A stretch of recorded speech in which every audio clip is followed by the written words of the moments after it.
Three things are happening right now inside Raider Nation that the rest of the NFL still is not paying enough attention to. The Raiders are opening the door for hungry underdogs to steal real jobs. The wide receiver room still feels unfinished. And one massive move could completely change this offense overnight. So if you're truly riding with the silver and black through every rebuild, every rumor, every comeback, and every breakthrough, hit that subscribe button right now because this team is heading into one of the most important training camps we've seen in years. Raider Nation, there's a different energy surrounding this franchise right now. You can feel it. This doesn't feel like the confused directionless Raiders teams we watched over the last several seasons. This feels like a franchise trying to build an identity. Toughness. Competition. Hunger. Accountability. Pete Carroll is here to change the culture. John Spytek is reshaping the roster.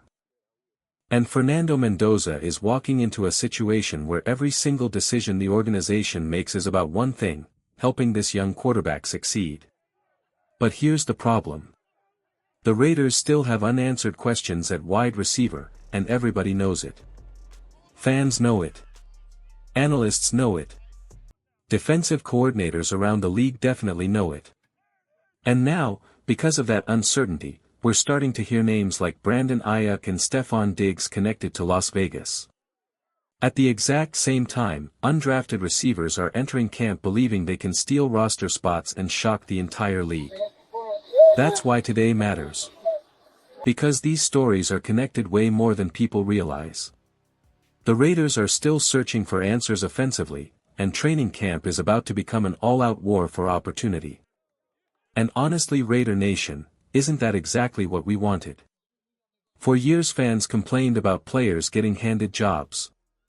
Fans complained about soft competition. Fans complained about a roster that looked comfortable losing. But now, nobody's safe. Nobody's guaranteed anything. Every position feels like a battle.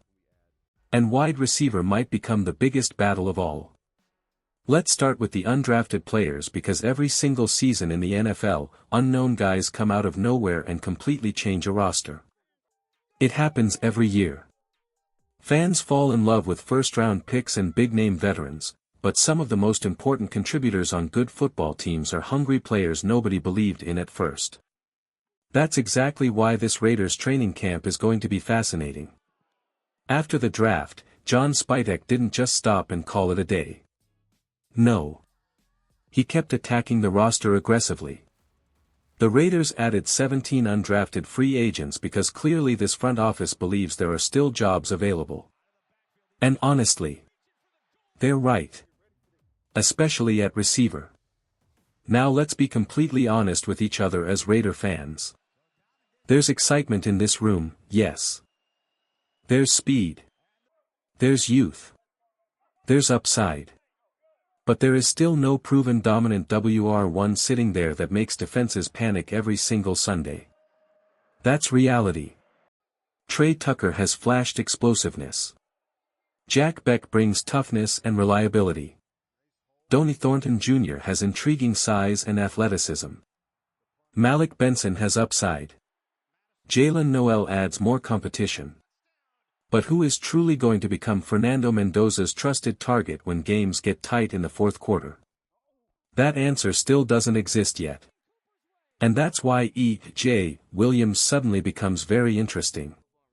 Because chemistry matters way more than fans sometimes realize. The Raiders brought in E.J. Williams after he already spent time catching passes from Fernando Mendoza in college. That connection matters. Young quarterbacks naturally lean toward players they already trust. Especially early in their NFL careers when everything around them is moving faster than ever before. Williams already understands Mendoza's tendencies. He understands the timing. He understands how the quarterback throws the football. And Mendoza already knows where Williams likes the ball placed. That's a huge advantage entering camp. And physically, Williams fits a role this offense desperately needs. He's got size. He's got strength. He's built like the kind of possession receiver who can fight through contact and make difficult catches in traffic. Last season he put together solid production with 36 receptions, 438 yards, and 6 touchdowns. Those numbers are respectable, but the bigger story is the connection he already has with the Raiders' future quarterback. Do not underestimate that. Because sometimes roster battles are decided by trust. Question for Raider Nation: how important do you think quarterback chemistry really is when it comes to young receivers fighting for roster spots? Now here's where things get even more competitive. Chase Roberts might actually be an even more complete overall prospect. And if you study his game, you can absolutely see why some people inside the organization probably believe he has a legitimate shot to survive final cuts. The BYU product brings size, toughness, and production. He was incredibly reliable last season, hauling in 54 catches for over 800 yards and 6 touchdowns. That's not accidental production. That's consistency. And consistency is exactly what this Raiders offense still needs. Because let's face it, Raider Nation, this offense has lacked dependable weapons for too long. Too many drives died because nobody stepped up in crucial moments. Too many games slipped away because the passing attack disappeared when pressure increased. Pete Carroll knows that cannot continue.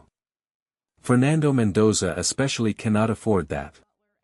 Young quarterbacks either develop confidence or lose confidence based on the people surrounding them.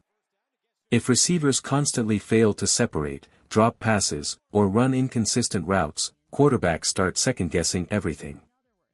That destroys offensive rhythm. So now you've got two big-bodied undrafted receivers entering a room where opportunity genuinely exists. That's dangerous for veterans lower on the depth chart. Because hungry players fight differently. Undrafted players arrive with something to prove. Every practice feels personal to them. Every preseason snap feels like survival. They know nobody expects them to make it, and that desperation often creates shocking camp performances. And Raider Nation always falls in love with those guys. Every fan base does. Fans love grinders. Fans love overlooked players who fight their way onto the roster through pure effort and toughness. That's football culture. Now let's move to the running back room because Roman Hemby might quietly become one of the most talked about names of the preseason. And honestly, I think people are sleeping on him. This guy produced at a high level. Over 1,100 rushing yards. More than 230 carries. 7 touchdowns. Physical runner. Tough runner. Productive runner. That kind of workload tells you something important immediately. He can handle punishment. And if there's one thing Pete Carroll respects, it's physical football players who compete every snap. Now obviously the Raiders already made major investments at running back. Ashton Jeanty is expected to become a centerpiece player in this offense. Mike Washington Jr. is also entering the picture looking to carve out a role. But the third running back spot, that's completely open. And when roster spots are open, camp battles become brutal. Roman Hemby is going to be fighting guys like Dylan Lobby and Chris Collier for survival. And honestly, special teams may decide everything. That's usually how the bottom of NFL rosters works. Can you contribute outside your main position? Can you cover kicks? Return kicks? Protect the football? Block in pass protection? Coaches obsess over versatility. And Hemby gives himself a chance because he already has experience returning kicks. He's not entering camp completely raw in that area. But more importantly, Raider Nation, he runs angry. Raiders fans have always loved physical runners. The kind of backs who lower their shoulder and make defenders regret tackling them. The kind of players who fight for ugly extra yards. That style connects with this fanbase emotionally. So if Hemby starts bullying defenders during preseason games, oh, Raider Nation is going to start talking about him immediately. You already know how this fanbase works. One violent preseason run and suddenly everybody starts saying, this guy needs to make the roster. Now defensively, there's another underrated name that deserves serious attention. Gary Smith III. And honestly, the more you look at the Raiders' defensive tackle situation, the more this becomes interesting. A lot of fans expected the Raiders to attack the nose tackle position much earlier in the draft. Instead, they waited until late to address it with Brandon Cleveland. That decision opened the door wide open for competition. And Gary Smith III absolutely has a chance to capitalize. This guy is built for dirty work football. Over 320 pounds. Strong against the run. Physical in the trenches. Exactly the type of player you need inside a division loaded with teams that want to establish the ground game. And the numbers back it up. He graded as one of the best run defenders in the Big Ten. High-level run defense grade.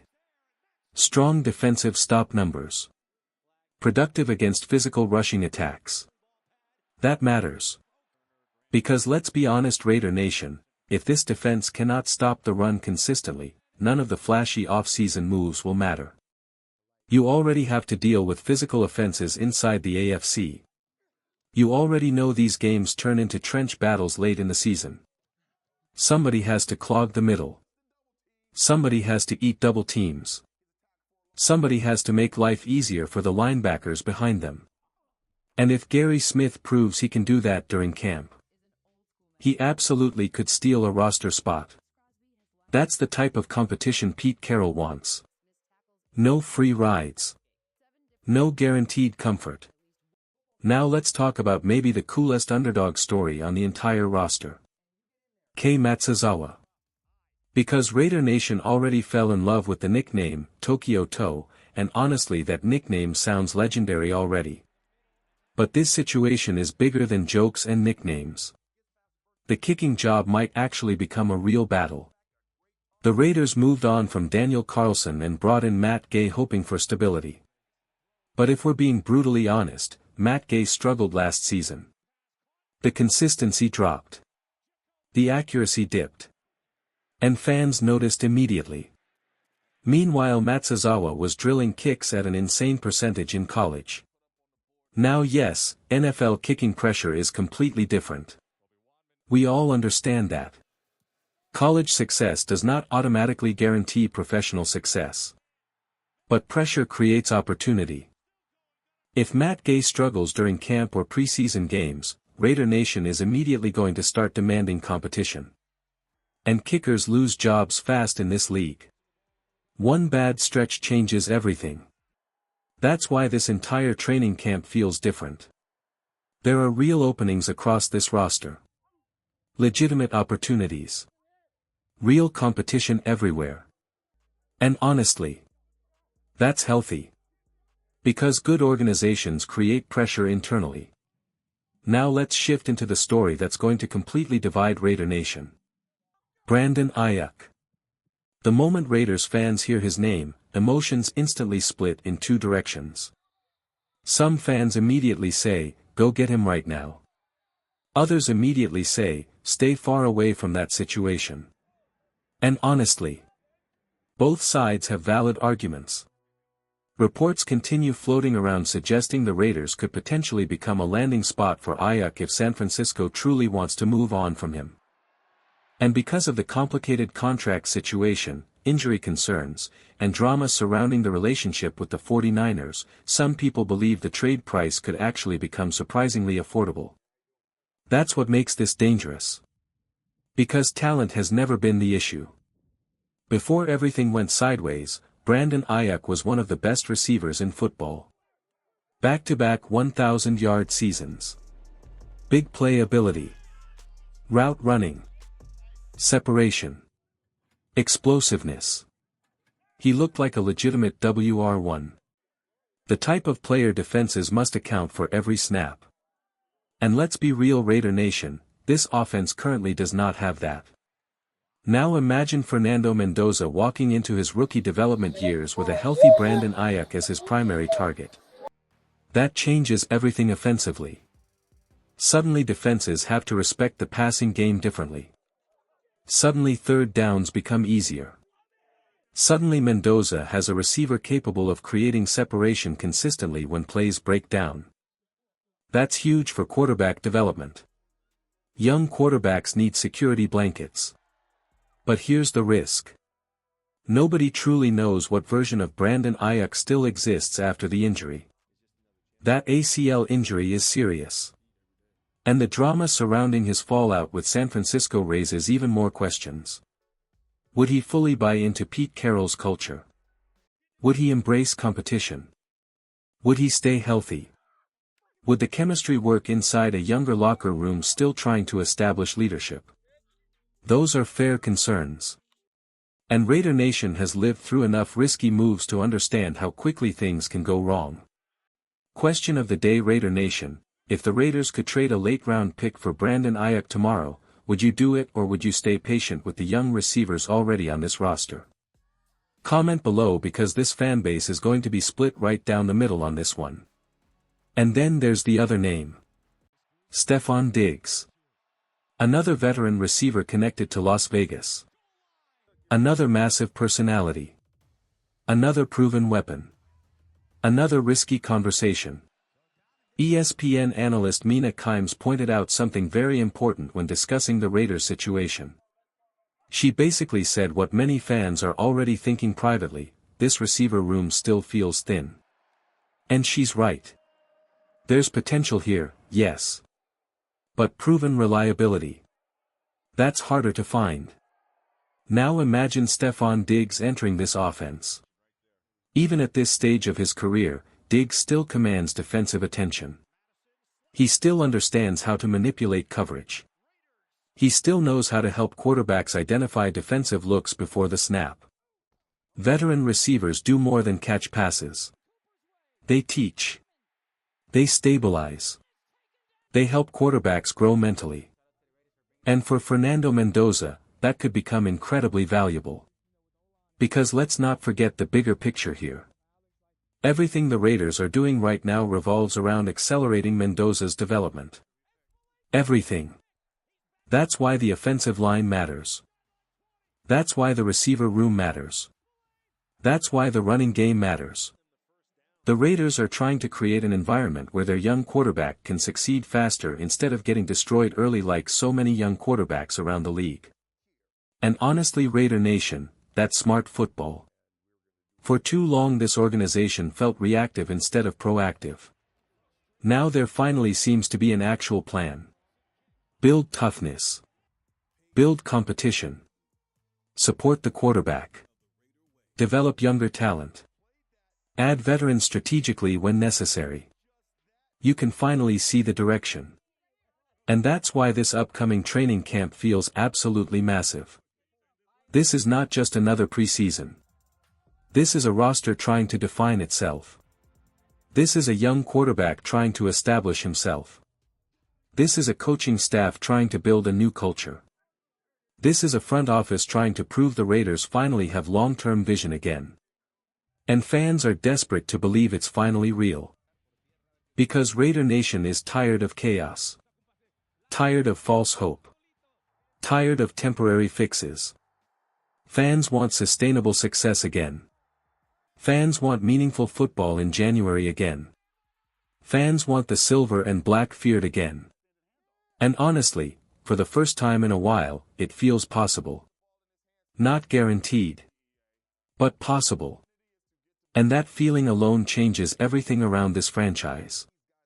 Now the pressure shifts to training camp. Can these young receivers actually step up?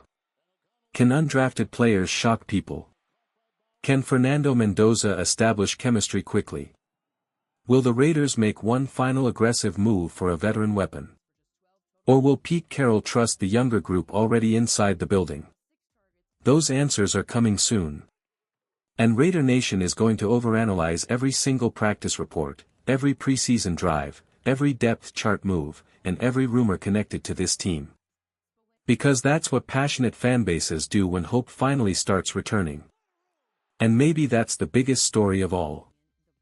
For the first time in years, the Raiders genuinely feel like a franchise building towards something instead of just surviving season to season. Now I want to hear from Raider Nation one more time. Who do you trust more moving forward, the young receivers fighting for opportunity right now, or a proven veteran like Brandon Aiyuk or Stefon Diggs? Drop your thoughts below. And if you're riding with the silver and black for the long haul, subscribe right now because this offseason is only getting crazier from here. Raider Nation, we'll talk again soon.